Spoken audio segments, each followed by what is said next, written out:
It was a real pleasure to see and hear Mahmoud al-Shaer, and of course I have done so, we have had exchange by video conference for some time, but to see you on a big screen this time is really very moving.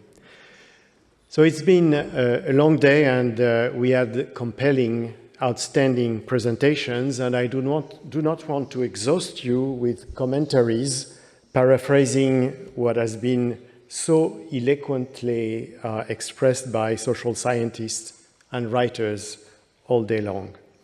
So I will just share with you a few reflections that are nourished by their reflection. So briefly, some remarks on the wealth of thoughts, and of course I will not exhaust them, thoughts, analysis, and poems to which we've been exposed today. So first, we learn, or simply were reminded, that to understand the present, that is the 2 years that may seem in a certain way almost beyond the intelligible, we need to take into account time, temporality, both as continuity and discontinuity. So against the official narrative that there's a war on Gaza as a response to 7 October attacks, which is factually true, but completely erases history, we were reminded the continuities of the situation in Palestine. We were reminding how the project of expulsion and to a certain degree eradication of Palestinians from Palestine has a long history. We were reminded that the mobilization of the Holocaust as an argument in this process has been also existing for some time, that the human shields were not a recent invention, but had also a history. But of course, there were also discontinuities that the present moment, with what we heard being described as overkilling, as something specific that is beyond what we've seen before. That the Holocaust, which is today mobilized, has not been mobilized in the same way since the creation of the State of Israel. There was a time when it was not it was not appropriate to refer to the Holocaust, but instead to show the strength of the Israeli Jews in building their country, and the memorialization of the Holocaust is relatively recent, a few decades only. And I would even say that what we have learned about the last 2 years is the combination of both the mobilization of the ideology of the strong and of the ideology of the victims, which had been successive in time. We have also seen the discontinuities of human shields, the novelties, the invention in producing new forms of human shields by dressing Palestinians so that they would be exposed to possible attacks, to dress them with military uniforms. And we also saw how the temporality works differently in terms of erasure. So for a long time in Israel, there was the erasure of the history of the Nakba, and with the recognition, or to a certain degree, of its existence, what has appeared is a different way, is indifference, and sometimes even proud claim of what went on in 1948. The second thing, perhaps, is the impossibility to ponder the current situation in Gaza without giving full space, full importance to the question of the body, in its materiality, in its signification, the body in all its forms. So the body dismembered, ashlia, the body parts, the remains of what were men, women, children. Corpses being held, being kept, being taken away from the Palestinian families so that they could not honor their dead, but also the destruction through the opening and devastation of cemeteries, the making of mass graves, the bulldozing of bodies and limbs.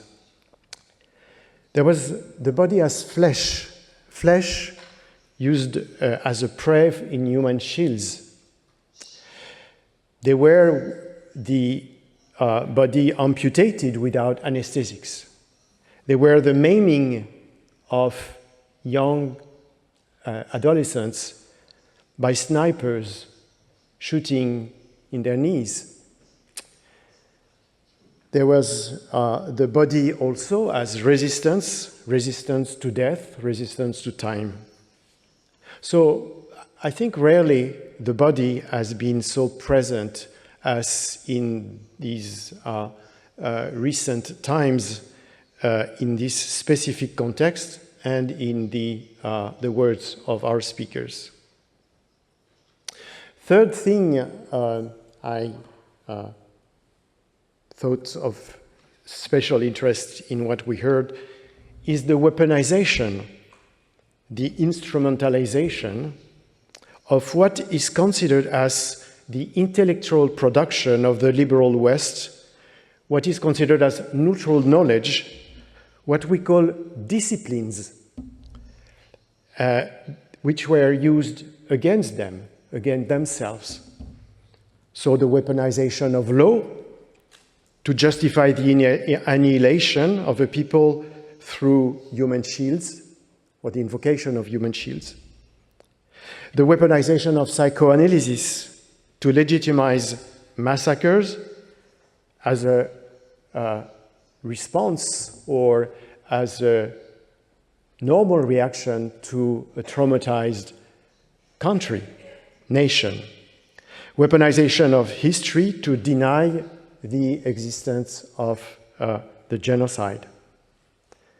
And beyond, even the very tools to defend human rights were instrumentalized as well, and we all know how the weaponization of anti-Semitism has served to constrain the freedom of expression. Fourth, what remains to explicate probably, although we had elements in the presentation, is both the level of cruelty of Israeli soldiers and prison guards, and even the euphoria in the population in the performance and knowing about the performance this cruelty, as we've seen in Israeli social media, Israeli official television, and the level of indifference of most countries in the world. I mentioned several times Western countries, but we know that it goes far beyond the West. And even the complicity in their support expressed to this murderous action.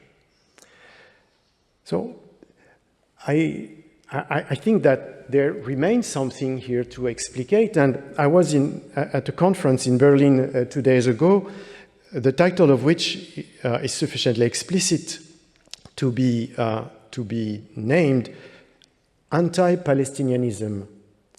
And this is an expression that has gone some presence in reflection, and even if it's been discussed, which is probably a combination of anti-Arab racism, Islamophobic ideology, even though many Palestinians are not Muslims, and confusion with terrorism, with the history associated with Fatah, PFLP, and today Hamas and Islamic Jihad. And this reaction to Palestinians, which certainly participate in the explanation of the cruelty, indifference, and complicity, is, of course, associated with the dehumanization of which we had many examples today.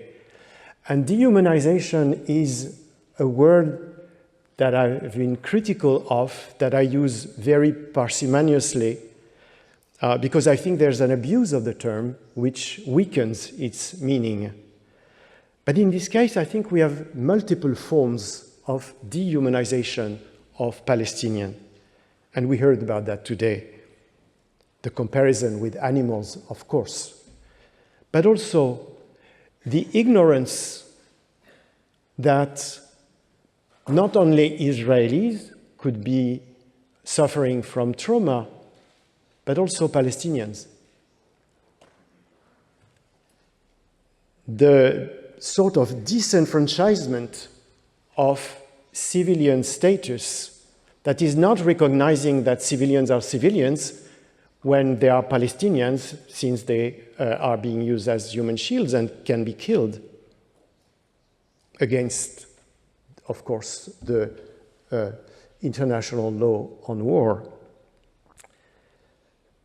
The deprivation of mourning, for which we had examples today about the not giving access to the body of the dead relatives, the dead children, the dead adults, but also the treatment, the desecration of the bodies. And in front of this dehumanization, there's this resistance we've heard about. And I say resistance against the word resilience.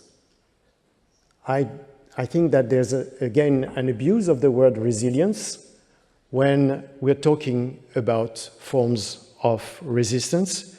Resistance through poetry. And we heard so many moving, beautiful examples this afternoon. But it's not only about text, the text of the poems, but it's also poetry as a form of life, as a way of existing, of resisting. And resistance also through the sense of belonging, of which we had example this afternoon, a sense of belonging to a territory, to a home that has been lost, but where there's the imagination of a return.